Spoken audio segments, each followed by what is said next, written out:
So hi everyone. இந்த வீடியோவில் நம்ம இன்றைக்கி மேனேஜ்மெண்டிங் அக்கௌண்டிங்கில் இருக்கிற ரேஷியோ அனாலிசிஸ் பற்றி இந்த வீடியோவில் நம்ம இன்றைக்கி பார்க்க போகிறோம். டேரெக்டாக வீடியோக்குள்ளே போயிடலாம். First, introduction to ratio analysis. It is one of the tool of measuring financial performance of the organization. So ratio analysis அது ஒரு டூல். அது எதுக்கு யூஸ் ஆகும்னா, ஒரு ஆர்கனைசேஷனோட ஃபினான்ஷியல் பர்ஃபார்மன்ஸை மெஷர் பண்ணுறதுக்கு அது யூஸ் ஆகும். Second point, it is a comparative analysis between two factors. அதுமாதிரி ரெண்டு ஃபேக்டர் வச்சு தான் நம்ம ரேஷியோ நம்ம அனலைஸ் பண்ணுவோம். ஸ்கூல்லேருந்தே ரேஷியோனாலே நமக்கு ரெண்டு ஃபேக்டர் இருக்கும், ரெண்டு நம்பர் இருக்கும் இல்லையா? ஸோ ரெண்டு ஃபேக்டர் தான் நம்ம இங்கே அனலைஸ் பண்ணுவோம். Third point, business performance can be measured by the use of ratios. இந்த ரேஷியோ வச்சு நம்ம பிஸ்னஸ் பர்ஃபார்மன்ஸை நம்ம அனலைஸ் பண்ணலாம். நம்ம பிஸ்னஸ் எந்த அளவுக்கு டெவலப் ஆகிருக்கு அப்படின்றத நம்ம அனலைஸ் பண்ணலாம். It must be interpreted against some standards. Okay, so ஒரு ஸ்டாண்டர்ட் இருக்கும் ஒரு ஆர்கனைசேஷனுக்கும். நம்ம இந்த ஸ்டாண்டர்டில் தான் நம்ம ஒர்க் பண்ணணும் அப்படின்ற அவங்களுக்கு ஒரு கான்செப்ட் இருக்கும். ஸோ அதை செக் பண்ணுறதுக்கு இந்த ரேஷியோ அனாலிசிஸ் யூஸ் ஆகும். This is a tool useful for all the various stakeholders of the company like shareholders, bankers, creditors, lenders, investors, government, etc. So இந்த டூல்லேருந்து அவங்க அனலைஸ் பண்ணுற டேட்டா இத்தனை பேருக்கு shareholders, bankers, creditors, lenders, investors, government இவங்க எல்லாருக்குமே இது ரொம்ப யூஸ்ஃபுல்லாக இருக்கும். So usefulness of ratio analysis, simplification of data ரொம்ப சிம்பிளிஃபையாக இருக்கும், நமக்கு பார்த்தா ஈஸியாக புரிஞ்சிடும். Helps in disclosing operational efficiency.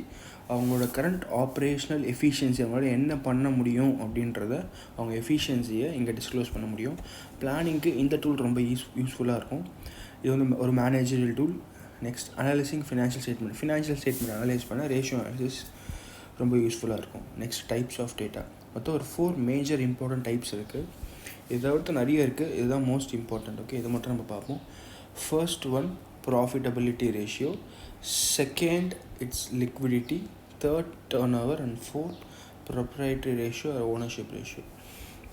நம்ம ஒன் பை ஒன்னாக பார்க்கலாம். எல்லாத்துக்கும் ஒரு யூனிக் ஃபார்முலாஸ் இருக்குது, எல்லாத்தையும் ஒன் பை ஒன் பார்க்கலாம். First ratio analysis, gross profit, operating expenses ratio, operating profit ratio and net profit ratio.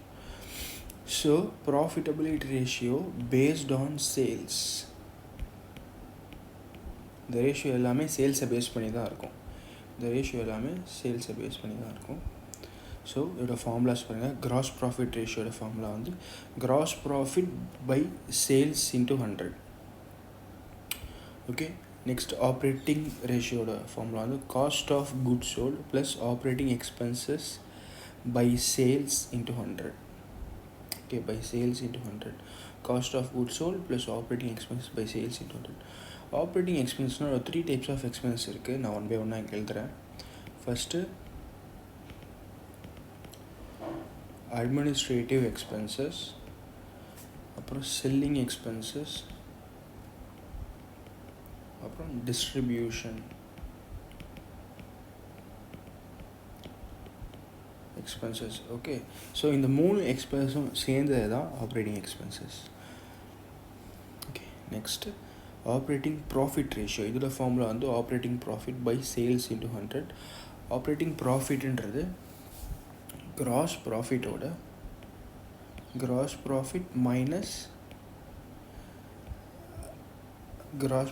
Minus நம்ம இதுக்கு முன்னாடி பார்த்தோம் இல்லையா, operating expenses. So gross profit minus operating expenses. Operating எக்ஸ்பென்ஸ்னால் என்னது? Administration, selling and distribution. நம்ம பார்த்த மாதிரி. So next, net profit ratio. Net profit by சேல்ஸினோட net profit நமக்கு டேரெக்டாக எல்லா P&L அக்கௌண்ட்லேயுமே இருக்கும், டேரெக்டாக கொடுத்துருவாங்க. So next, liquidity ratio. Liquidity, நம்மக்கிட்ட எவ்வளோ கேஷ் இருக்குது, எவ்வளோ கேஷை நம்ம எவ்வளோ அசட்ஸில் ஈஸியாக we can convert to cash அப்படின்றத கண்டுபிடிக்கிறது தான் லிக்விடிட்டி ரேஷியோ. அதில் 3 ரேஷியோஸ் இருக்குது: current, quick and acid test. Current ரேஷியோட formula current assets by current liabilities. Current அசட்ஸ்னால் the ratio measures the liquidity position of concern of short பீரியடில் அவங்க எவ்வளோ அசட்ஸை அவங்க ஈஸியாக கேஷாக கன்வெர்ட் பண்ண முடியுன்றது தான் கரண்ட் அசட்ஸ். செகண்ட், குவிக் அப்படின்னா இம்மீடியட்டாக எந்தெந்த அசட்லாம் அவங்க கேஷாக கன்வெர்ட் பண்ண முடியும் அப்படின்றது தான் லிக்விட் அசட்ஸ். தேர்ட், உடனே அவங்ககிட்ட ஆல் ஆஃப் அ செகண்ட் அவங்களுக்கு கேஷ் எந்தெந்த அசெட்லாம் கன்வெர்ட் ஆகுமோ அதெல்லாம் தான் குயிக் அசெட்ஸ். நாங்கள் என்னென்ன அசெட்ஸ் ஒன் பை ஒன்று எழுதுகிறேன். கரண்ட் அசெட்ஸ்னால் cash, bank, bills receivable, debtors, prepaid expenses, stock, அப்புறம் ப்ரீபெய்ட் எக்ஸ்பென்சஸ், ஸ்டாக், அப்புறம் short term investment.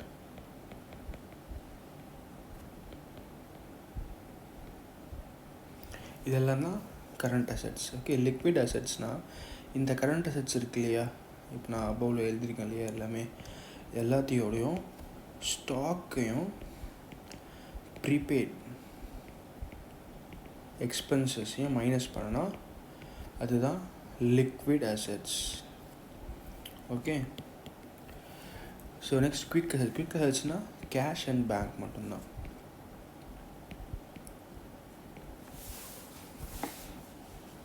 Okay, so next current liabilities என்னென்னு நம்ம இங்கே ஒன் பை ஒன்னாக பார்ப்போம்.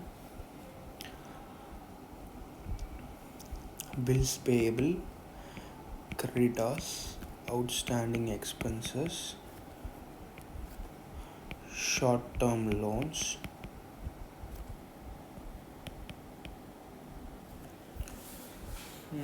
ஓரளவு அவ்வளோதான். ஓகே, இது மட்டும்தான் current liabilities.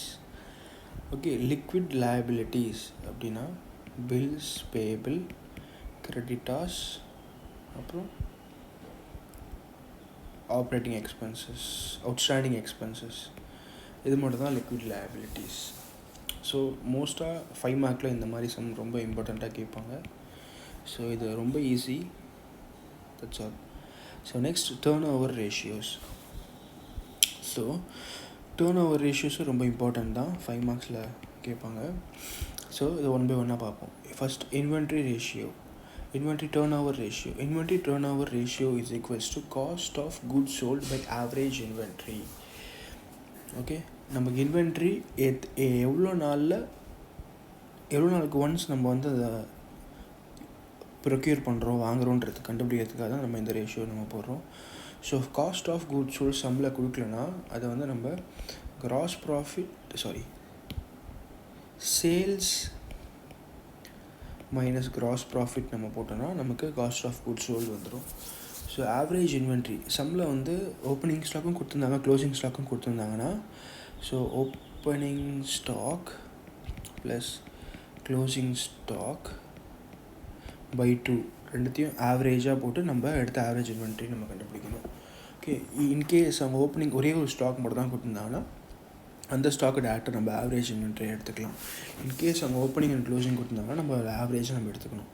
So second one debtors turnover ratio. Debtors turnover ratio is equals to net credit sales by average account receivable. So debtors எத்தனை நாளைக்கு இல்லை எத்தனை வருஷத்துக்கு எத்தனை மாதத்துக்கு ஒன்ஸ் அவங்க பேமெண்ட் நமக்கு பண்ணுறாங்க அப்படின்றத கண்டுபிடிக்கிறது தான் நம்ம இந்த ரேஷியோவை போடுறோம்.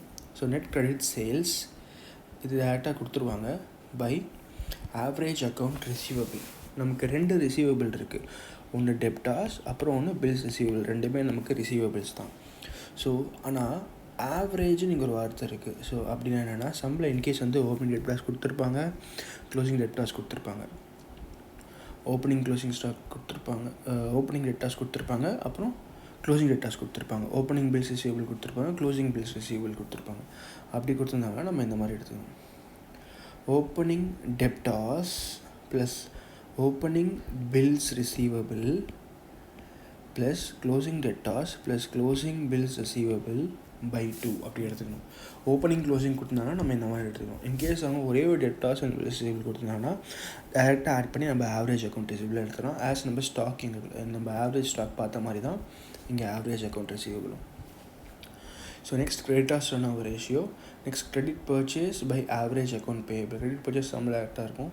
ஆவரேஜ் அக்கௌண்ட் பேயபிள்ன்றது 2 பேயபிள் இருக்குது. ஒன்று வந்து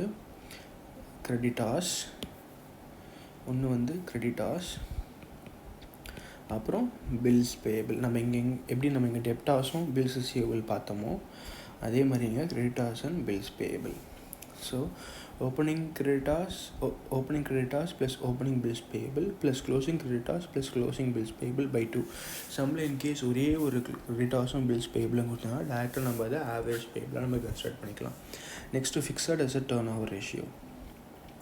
so net sales by fixed asset. Okay, அவங்க ஃபிக்ஸட் அசெட் அவங்க சேல்ஸில் எவ்வளோ என்ன ப்ரொப்போர்ஷனில் இருக்குது அப்படின்றத கண்டுபிடிக்கிறது நம்ம ரேஷியோ போடுறோம். Next total asset turnover ratio. Same total assets அவங்க சேல்ஸில் என்ன ப்ரொப்போர்ஷனில் இருக்குது அப்படின்றத நம்ம தெரிஞ்சுக்கிறது தான் நம்ம இந்த ரேஷியோ போடுறோம்.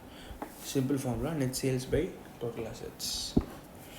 So next ownership ratio. இதெல்லாமே ஷேர் ஹோல்டர்ஸ், டெப்டார்ஸ், இவங்களுக்கெல்லாம் டிபென்ச்சர் ஹோல்டர்ஸ் அவங்களுக்குலாம் இந்த ரேஷியோ அவங்களுக்கான ரேஷியோஸ் தான் இதெல்லாமே. First dept equity ratio. Dept and equity ratio. டெப்ட்டும் ஈக்விட்டிலும் என்ன ப்ரொப்போர்ஷனில் இருக்குது அப்படின்னு நம்ம தெரிஞ்சுக்கிறது தான் டெப்ட் equity ratio. So long term லயபிலிட்டிஸ்னால் debentures,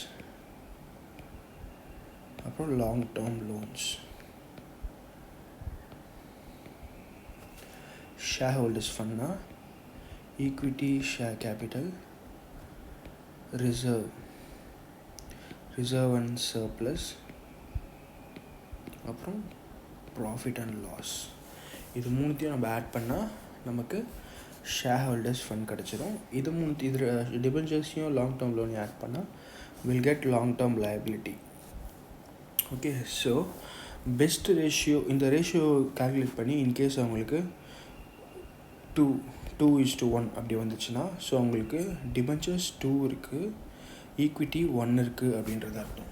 so இப்படி தான் இருக்கும் உங்களோட ஆன்சர். அதே மாதிரி டேர்ன் ஓவர் ரேஷியோட ஆன்சர் எல்லாமே டைம்ஸில் இருக்கும். ஓகே, லிக்விடிட்டி ரேஷியோ ஆன்சர்ஸ் எல்லாமே ப்ரொப்போர்ஷனில் தான் இருக்கும், 2:1 அந்த மாதிரி தான் இருக்கும். தென் ப்ராஃபிட்டபிலிட்டி ரேஷியோஸ் எல்லாமே பர்சன்டேஜில் இருக்கும். ஏன்னா நம்ம இன்ட்டு ஒன்றால் மல்டிப்ளை பண்ணுறதுனால எல்லாமே பர்சன்டேஜில் இருக்கும். So next ratio shareholders equity ratio. So இதுவும் ஷேர் ஹோல்டர்ஸ் சம்மந்தப்பட்ட ஒரு ratio. Shareholders fund divide by total assets. Shareholders fund என்னன்றது நான் சொல்லிட்டேன். ஸோ டோட்டல் அசெட்ஸில் அவங்க ஷேர் ஹோல்டர் ஃபண்ட் எவ்வளோ இருக்குது, என்ன ப்ரொப்போர்ஷனில் இருக்குன்றது கண்டுபிடிக்கிறதுக்காக மட்டும்தான் இந்த ரேஷியோ நம்ம போடுறோம். So next capital gearing ratio. Capital கியரிங்னா அவங்க வாங்கின கேபிட்டலுக்கு அவங்க சம்திங் இன்ட்ரெஸ்ட்டோ டிவிடெண்ட்டோ பே பண்ணுவாங்க. ஸோ அது ஈக்விட்டி ஷேர் ஃபண்டில் எவ்வளோ ப்ரொப்போர்ஷனில் இருக்குது அப்படின்றதுக்கான மட்டும்தான் கண்டுபிடிக்கிறது தான் இந்த ratio. So next long term fixed interest. டேரக்டாக நம்ம டிபென்ச்சருக்கு பே பண்ணுற இன்ட்ரெஸ்ட் தான் fixed interest. Dividend and security இது ப்ரிஃபரன்ஸ் ஷேர்ஸ் பே பண்ணுறது தான் இது. ஓகே, இது ஈக்விட்டி ஷேரோட ஃபண்டில் எந்த ப்ரொப்போர்ஷனில் இருக்குன்றதை ஃபைண்ட் அவுட் பண்ணுறதுக்கு தான் இந்த ratio. Next long term fund to fixed assets. So long term fund divide by fixed asset. Long term fund அப்படின்னா என்னென்னா லாங் டேர்ம் லயபிலிட்டிஸ் தான் long term fund. Okay, so அந்த லயபிலிட்டிஸ் ஃபிக்ஸட் அசெட்டில் என்ன ப்ரொப்போர்ஷனில் இருக்குது அப்படின்றது தான். ஃபார் எக்ஸாம்பிள் இங்கே 1 வந்திருக்கு, 1:1 அப்படின்னா ஸோ 2 ஈக்குவல் ப்ரொப்போர்ஷனில் இருக்குது அப்படின்றது அர்த்தம். ஸோ லாங் டேர்ம் ஃபண்டும் நம்ம ஃபிக்ஸட் அசெட்ஸும் ஒரே ப்ரொப்போர்ஷனில் தான் இருக்குது அப்படின்றத அவங்க ஃபைண்ட் அவுட் பண்ணிப்பாங்க. ஸோ அதை கண்டுபிடிக்கிறது தான் இந்த ரேஷியோ. ஸோ இதை தவிர்த்து நான் ஒரு 3 டைப்ஸ் ஆஃப் ப்ராப்ளம்ஸ் நான் இங்கே இருக்குது. ஸோ இதை பார்த்து இதோட சொல்யூஷன்ஸும் நான் கீழே போட்டிருக்கேன். ஸோ இதை நீங்கள் ரெஃபர் பண்ணி you can able to study about this. Okay, 2 problems தான் இருக்குது. Okay, not 3 problems, only 2 problems. Okay, so நீங்கள் இந்த 2 ப்ராப்ளமும் நீங்கள் ஒர்க் அவுட் பண்ணி பாருங்கள். ப்ராப்ளம் 1, இந்த ப்ராப்ளம் நம்ம கிராஸ் ப்ராஃபிட், அப்புறம் கிராஸ் ப்ராஃபிட் ரேஷியோ கண்டுபிடிக்கணும், அப்புறம் ஆப்ரேட்டிங் ரேஷியோ கண்டுபிடிக்கணும், அப்புறம் நெட் ப்ராஃபிட் ரேஷியோ கண்டுபிடிக்கணும், ஸ்டாக் டர்ன் ஓவர் ரேஷியோ கண்டுபிடிக்கணும். ஸோ இதெல்லாமே நம்ம கண்டுபிடிக்கணும். ஃபார்முலாஸ் மேலே இருக்குது. இந்த கொஷின்ஸை பேஸ் பண்ணி நீங்கள் ப்ராக்டிஸ் பண்ணிங்கன்னா உங்களுக்கு இது ரொம்ப ரொம்ப ஈஸியாக புரிஞ்சிடும் இந்த sum. So next problem 2, current ratio கண்டுபிடிக்கணும், குவிக் ரேஷியோ கண்டுபிடிக்கணும், டெப்ட் equity ratio and proprietary ratio கண்டுபிடிக்கணும். ஸோ இதுதான் கொஷின். ஸோ அதோட சொல்யூஷன் இங்கே இருக்குது. கரண்ட் ரேஷியோ கண்டுபிடிச்சிருக்காங்க, குவிக் ரேஷியோ கண்டுபிடிச்சிருக்காங்க, டெப்ட் ஈக்விட்டி ரேஷியோ கண்டுபிடிச்சிருக்காங்க, ப்ராப்பர்ட்டி ரேஷியோ கண்டுபிடிச்சிருக்காங்க. ஸோ அவ்வளோதான். ஸோ இதோட ரேஷியோ அனாலிசிஸ் முடிச்சிருச்சு. தேங்க்யூ ஃபார் வாட்சிங் திஸ் வீடியோ.